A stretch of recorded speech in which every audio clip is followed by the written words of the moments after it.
My name is Samantha Hayes, and I had always thought family reunions were supposed to be warm, easy, a chance to laugh over old memories and settle back into the familiar rhythm of relatives who, at least in theory, loved you. That was the story I told myself as I drove toward the Vineyard on the outskirts of town that afternoon. My mother had called it low-key, casual, just a little family catch-up, which was her polite way of saying, you better show up or you'll hear about it for the next decade. When I arrived, I immediately realized casual was a relative term. 73 people milled across the gravel paths, drinks in hand, umbrellas propped against the long wooden tables, laughter floating over the string lights that glimmered before the sun had even set. There were cousins I hadn't seen since high school, aunts and uncles who looked fresher than they probably felt, and children running around in matching hoodies the color of forest green, each embroidered with their name in shimmering gold thread. I parked at the far end of the gravel lot, hesitating, and watched. The scene should have been picturesque, cinematic even. Music hummed softly in the background, laughter bounced between tables, and the occasional clink of a wine glass punctuated the warm twilight air. But instead of relaxation, my chest tightened. I didn't belong here. And the hoodie situation made it painfully obvious. Every child had one. Every adult had one. Even my Aunt Carol, whose definition of casual included a sequin scarf and heels, wore hers. And yet, there I was, holding my purse in my hands, scanning the crowd, searching for some explanation, and coming up empty. I took a deep breath, forcing my shoulders back, reminding myself that I had come alone for a reason. My girlfriend had asked if she could come, but something in my gut had whispered no. She didn't need to see this. She didn't need to witness the undercurrent of judgment and expectation that thrummed beneath the smiles and polite chatter. This was mine to navigate. As I stepped closer, I noticed the energy in the air. The laughter, the picture-taking, the subtle look at me, posturing. Everyone posed, leaned into one another, held drinks in raised hands, and smiled at invisible cameras. Children darted between legs, one tossing a frisbee while another tugged on an uncle's sleeve, squealing in delight. It should have been joyous, but the uniformity of the hoodies felt like a subtle, stifling pressure. Everyone had theirs. Everyone except me. I walked along the edge of the patio, waving politely to relatives I hadn't spoken to in years. Some nodded, some smiled briefly, their attention already returning to someone more important, or more convenient. I spotted my cousin Jenna, holding a drink in one hand and her hoodie in the other. She waved, grinning, and I returned the gesture, trying to match her easy confidence. But even as I did, my eyes kept flicking back to the hoodies.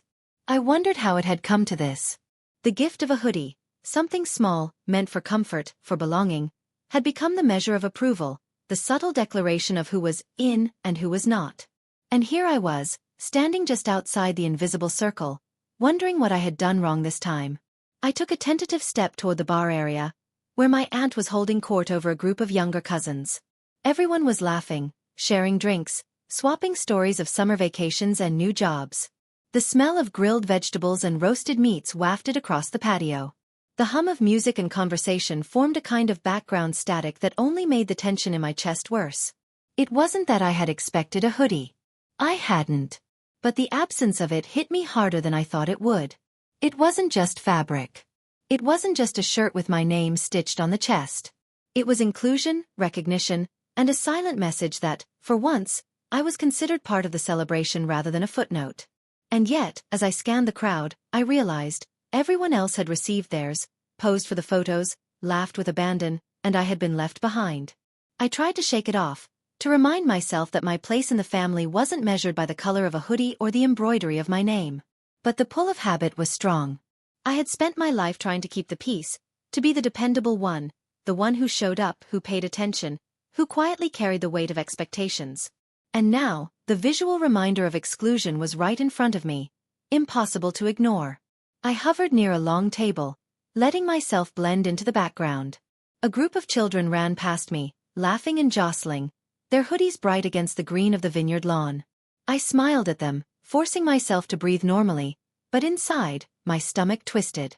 I knew the reunion was my mother's idea, that she had orchestrated every detail down to the light bulbs and the perfectly arranged tables. And I knew, in the quiet part of my mind that didn't like to speak up, that the hoodie situation wasn't an accident. As the sun dipped lower behind the hills, casting long shadows across the white gravel, I made a silent decision.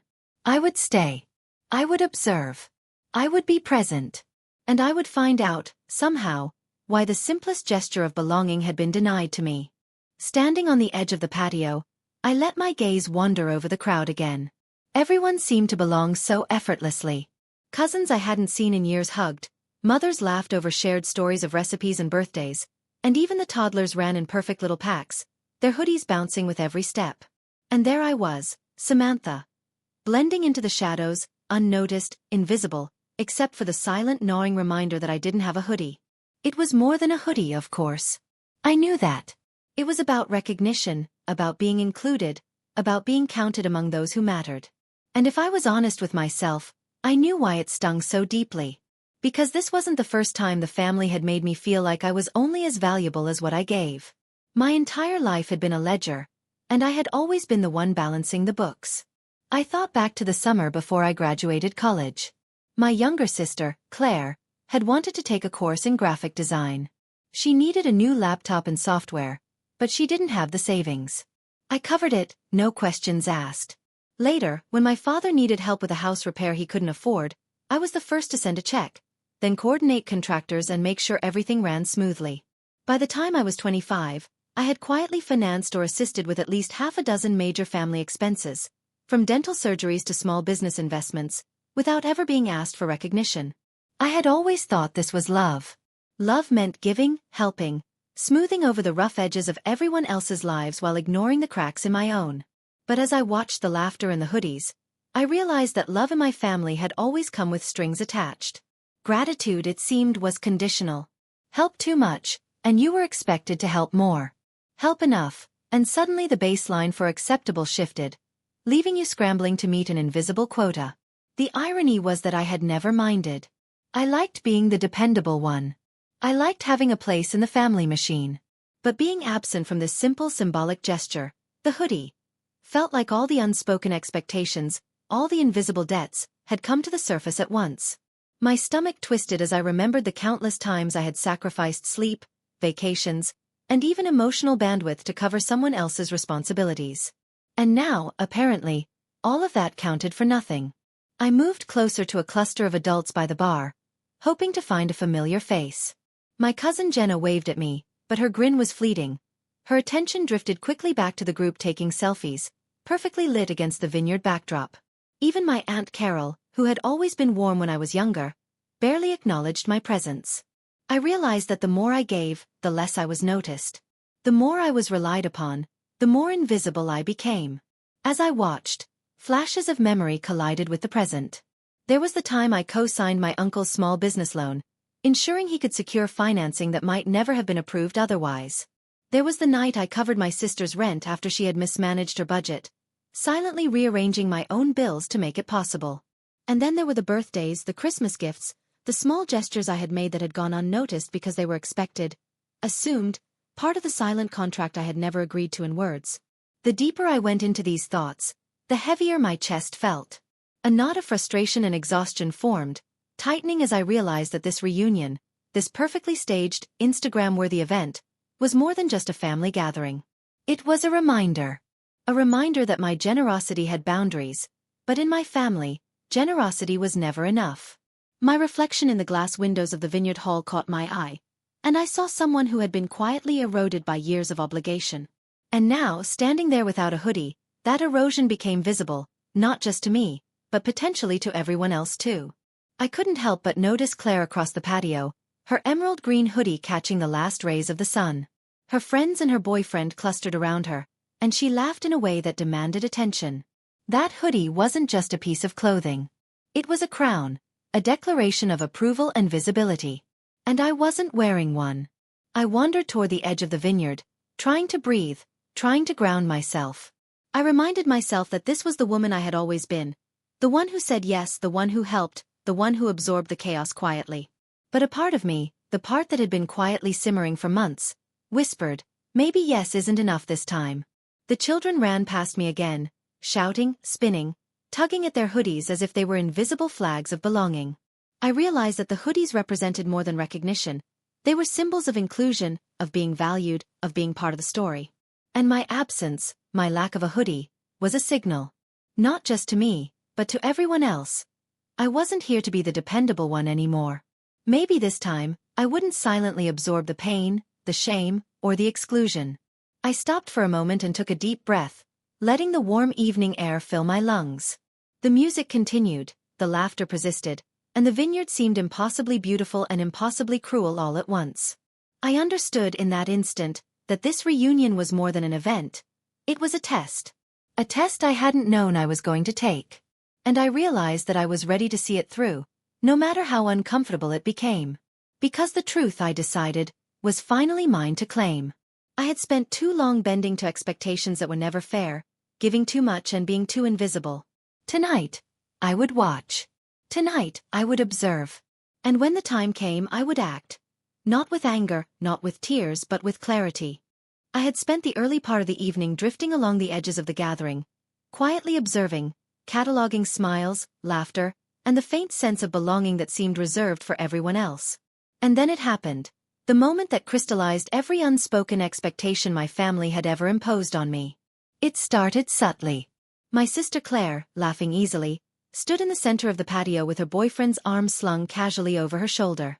Someone handed her a champagne flute, and she raised it in a perfect arc toward the crowd. Cameras flashed. Everyone cheered. And then my gaze fell on what she was wearing. Another hoodie. Emerald green, soft fleece, gold script stitched across the chest. Claire. I froze. Not because of the hoodie itself, but because I realized that my mother, in her infinite precision, had orchestrated this moment to perfection. Everyone had theirs. Everyone except me. Then my cousin Julia, holding a tray of canapés, approached me with a half-smile that didn't reach her eyes. She held something flat, neatly wrapped, as if it were a gift. "Samantha, you forgot yours," she said lightly, but the weight in her tone made it feel anything but casual. I laughed nervously. "Oh, it must be over there somewhere," I said, scanning the tables. Julia shook her head and handed me the item. I unfolded it carefully, and my heart sank. It wasn't a hoodie. It wasn't even clothing. It was a small framed photo, like a child's craft project, with a note written in bold black marker across the front. "Since you didn't contribute to Claire's Paris influencer shoot, your family privileges are revoked. Mom says family means sacrifice." The sound around me dulled. Laughter, chatter, the soft hum of music. It all seemed to fade into a distant echo. I gripped the photo like it might anchor me to reality. But the weight of humiliation pressed down anyway. 73 people were present. 73 people had hoodies. And 73 people watched me hold a symbolic accusation as if it were perfectly reasonable. I wanted to put it down, to run, to disappear into the shadows where I had spent so much of my life. But I didn't. I stood there, silent, absorbing the scene. My mother appeared beside me, as if summoned by the quiet. Her posture was impeccable, her hair untangled by the breeze, lipstick perfect. She didn't glance at the photo I held. Instead, she smiled gently and said, "Family means sacrifice, Samantha." Her words were soft, almost tender, but they felt like a sentence. I opened my mouth to respond, but nothing came out immediately. Because I remembered the nights I had covered Claire's rent, the months I had helped pay my uncle's business bills, the countless gifts, the hours spent solving family problems that no one else could, or would, touch. And yet, tonight, all of that history counted for nothing. Across the patio, Claire posed for photos, completely absorbed in the spotlight. Her friends gathered around her, their smiles wide and effortless. Her boyfriend glanced over, noticed me holding the framed note, and smirked. Then he turned back, leaving me in a momentary vacuum of embarrassment and exclusion. I felt my chest tighten. The heat of shame rose like it had a life of its own. Not anger yet, not fully, but a mix of disbelief, hurt, and the memory of years spent silently carrying everyone else's burdens. I tried to breathe, focusing on the feeling of the cool evening air against my skin, but it was impossible to escape the eyes, the whispered glances, the unspoken judgment. I noticed other relatives leaning toward one another, murmuring, pointing subtly at me, trying not to be obvious. Cameras clicked. The hum of conversation returned, but it was sharper now, tense, as if the entire vineyard had been transformed into a stage, and I was the unwilling performer. For the first time, I realized the reunion wasn't about celebration. It was about control, hierarchy, and a test I had unknowingly failed. All my quiet contributions over the years, the loans, the gifts, the emotional labor, they were invisible because they didn't fit the script my family wanted to tell in the present. And yet I stayed. I held the framed photo, letting the message sink into the warm evening air. I wanted to scream, to cry, to throw the note at someone, anyone, but I didn't. I let it sit in my hands, heavy and unavoidable, letting the discomfort settle where they had placed it. For a long moment, I watched the celebration continue around me, the clinking glasses, the laughter, the music. The world went on, but I felt like I had stepped into a different dimension. One where I was visible only as a failure, only as the one who had not contributed enough, only as the person who had dared to say no. I realized then that this wasn't just about the hoodie, or the Paris shoot, or even the framed message. It was about decades of expectations, silent debts, and conditional love. It was about being reliable, dependable, giving, and never, ever questioning the unspoken rules that bound me to family obligations. As the sun dipped lower, casting long shadows across the vineyard, I knew something had to change. I couldn't continue standing there silently, absorbing shame that wasn't mine. But I also knew this wasn't the moment to act rashly. I would observe, catalog, and remember. I would prepare. Because the next time I stepped forward, it wouldn't be as the compliant daughter. It would be as someone reclaiming her own life, her own story, and her own dignity. After the initial shock of the reunion, I didn't speak much for the rest of the evening. I drifted through the crowd, nodding politely, offering faint smiles to relatives who barely looked at me, all while my hands clutched the framed note that had made me feel like a spectacle. The music, the chatter, even the soft glow of the string lights couldn't mask the gnawing sense of unfairness gnawing at my chest. Every laugh that wasn't meant for me, every toast that I wasn't included in, it felt heavier now, because I realized I had a choice.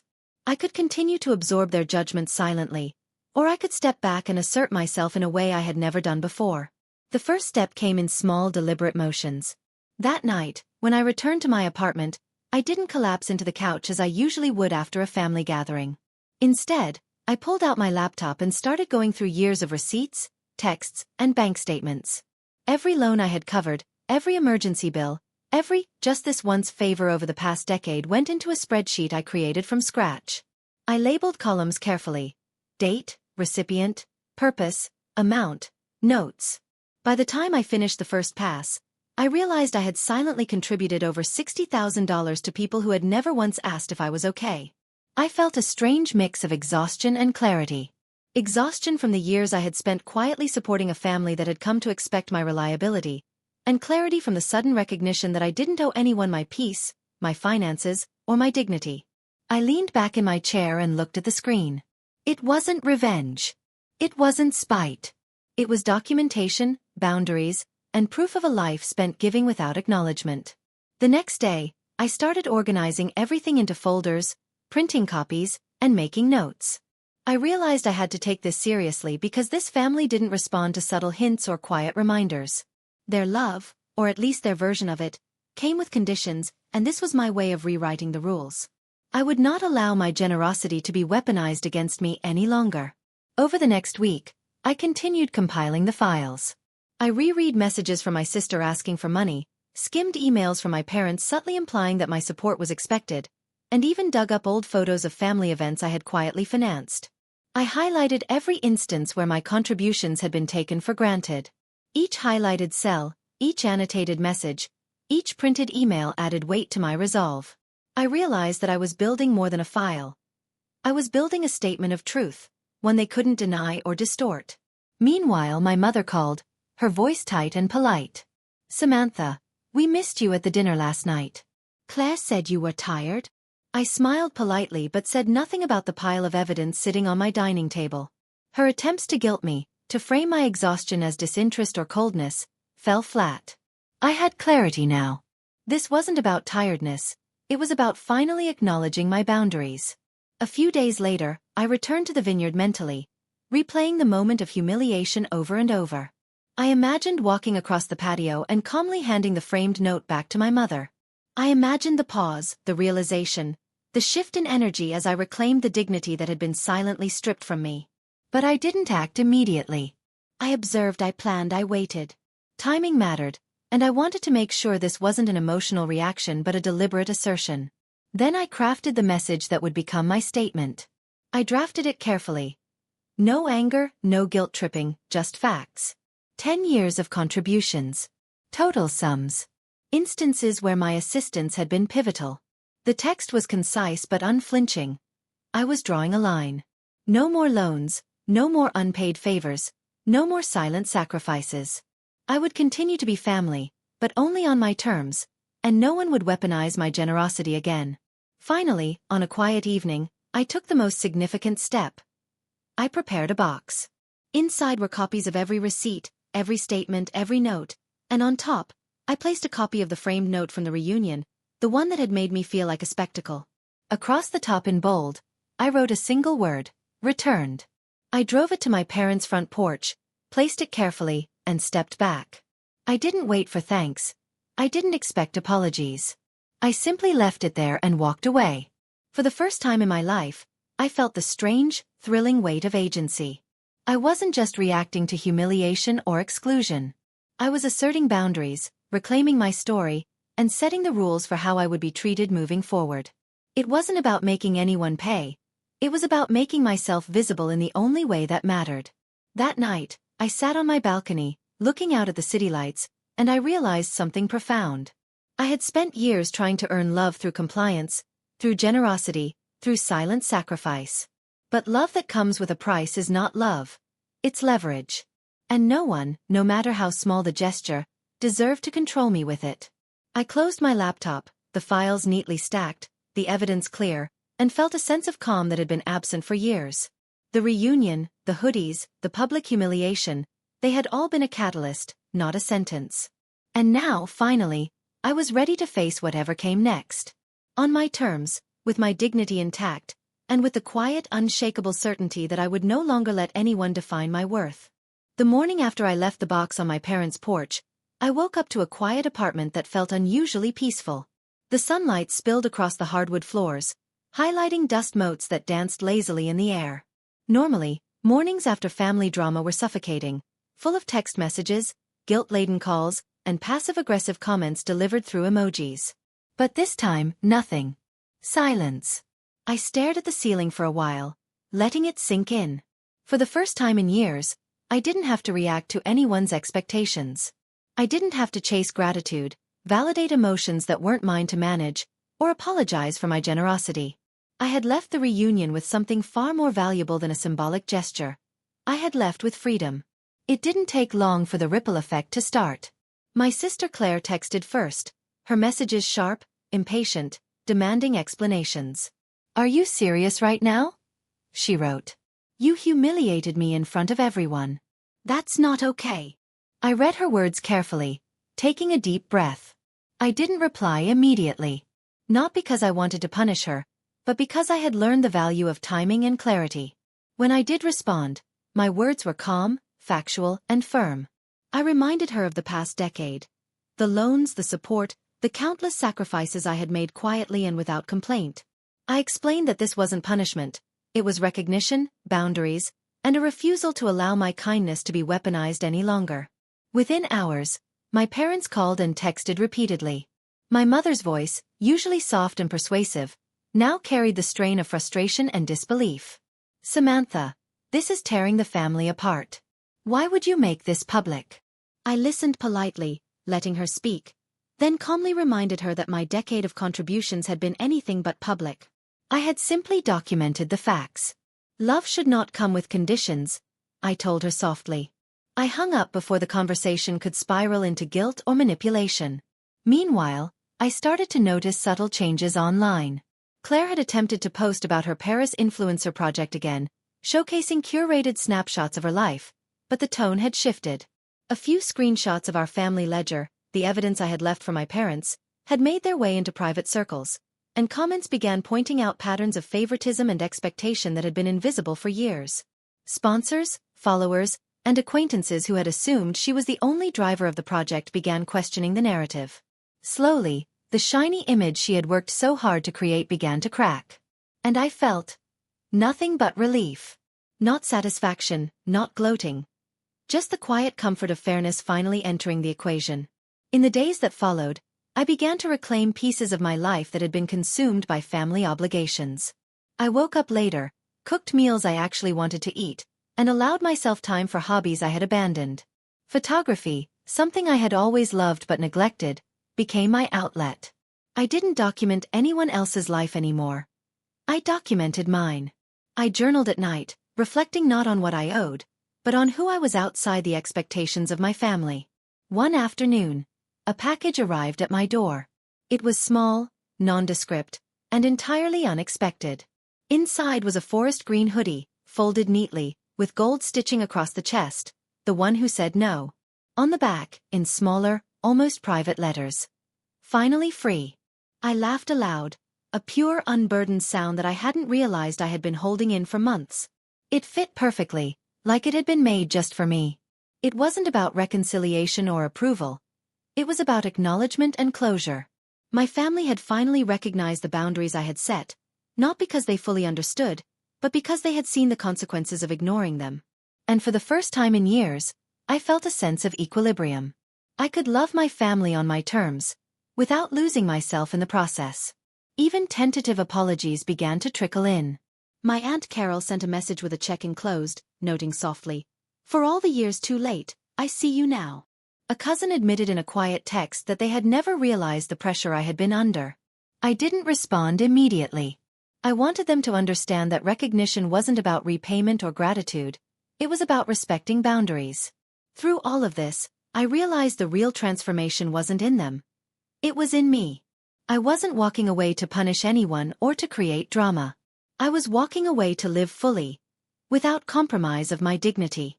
I had spent too long being the invisible caretaker, the quiet mediator, the dependable daughter. Now, I was the narrator of my own life. By the end of the first month after the reunion, my days felt lighter. I traveled alone, explored new cities, and rediscovered the thrill of independence. Every step I took was a reminder that I didn't have to negotiate my worth through favors or financial support. For the first time, I realized that freedom, not forgiveness, was the true reward. And yet, even with the relief, there was a quiet tension that lingered. Would my family ever truly understand? Would they respect my choices, or continue to expect compliance under the guise of love? The answers didn't matter as much anymore. Because the lesson was mine to carry. Love should never come with a price tag, and saying no doesn't make you selfish, it makes you human. Months had passed since the reunion, but the memory of that evening lingered like a shadow, soft at the edges but impossible to ignore. I often thought back to the moment I stood on that vineyard patio, clutching the framed note, feeling 73 pairs of eyes on me. The shame, the confusion, the anger, it had all been real. And yet, here I was, sitting in my sunlit apartment, wearing a hoodie that said "the one who said no," a symbol not of defiance, but of liberation. For the first time in years I felt truly seen. Not for what I provided, not for what I sacrificed, not for how I smoothed over other people's lives, but for who I was. And that realization was more powerful than any apology, any acknowledgement, any gift. Freedom, I discovered, wasn't about being understood. It was about being unbound from expectation. The letters, messages, and tentative calls continued to trickle in from relatives. Some were hesitant, others awkward, but the tone had shifted. Recognition had a way of piercing even the thickest armor of habitual entitlement. My Aunt Carol, always precise and measured, sent a note with a small card inside. On it were words that mattered far more than the ink. "We didn't see it before. We see you now." I smiled, placing it next to the hoodie in my bedroom, a quiet monument to a lesson learned the hard way. Claire never fully apologized, not in the way that would erase the tension, but over time, the distance between us began to feel less jagged. She began to post less online, reflect more, and quietly reassess the narrative she had built around herself. And though I didn't orchestrate this change, I watched from the sidelines with a sense of quiet relief. The family dynamics were shifting, slowly, imperceptibly, but they were shifting. I found myself enjoying the small things I had long ignored. Leisurely breakfasts, photography walks through the city, spontaneous road trips without worrying if anyone else needed me. I started documenting moments not for anyone else, not for validation or approval, but simply because they were mine. A photograph of sunlight hitting a tree in autumn, a snapshot of my coffee cup on a quiet street corner, a picture of the skyline at dawn. These were the moments I had ignored while catering to everyone else's crises. And the hoodie, folded neatly on my chair, became a reminder every morning. It wasn't just fabric, It was acknowledgement, a badge of self-respect, and a tangible proof that boundaries can coexist with love. Wearing it, I felt a subtle, unwavering confidence. Not arrogance. Not revenge. Just clarity. I belonged in my own life, and no one could strip that away. The transformation wasn't just internal. Slowly, relationships with relatives began to take on a new shape. Calls came not for financial help, not for favors, but to genuinely connect. The conversations were different, tentative, respectful. People were testing the waters, seeing if boundaries could coexist with family bonds. And for the first time I found that the answer could be yes. Love didn't have to be transactional. Affection didn't have to be conditional. I could give freely, not because I had to but because I wanted to. One evening, a small package appeared at my door. No return address. Inside, carefully folded, was a forest green hoodie. Perfectly stitched, soft, and warm. Across the front, in gold thread, the one who said no. On the back, almost private. Finally free. I laughed, genuinely, without reservation. A laugh that had been trapped behind years of obligation. I held it close, knowing this was more than a gift. It was closure, a symbolic acknowledgement that my voice mattered, my choices mattered, and most importantly, I mattered. I realized then that closure doesn't always come in dramatic gestures or sweeping reconciliations. Sometimes it comes quietly, in the absence of expectation, in the freedom to say no, in the soft golden light of morning when you finally breathe without guilt. That hoodie, that box, those spreadsheets, they were more than evidence. They were markers of growth, proof that I could reclaim my life, set my boundaries, and survive. Not unscathed but stronger and wiser. By the end of the year, I had settled into a rhythm I had never experienced before. Solo trips, creative projects, and evenings spent simply enjoying my own company became the norm. I felt lighter, not just physically but emotionally. The lessons were clear.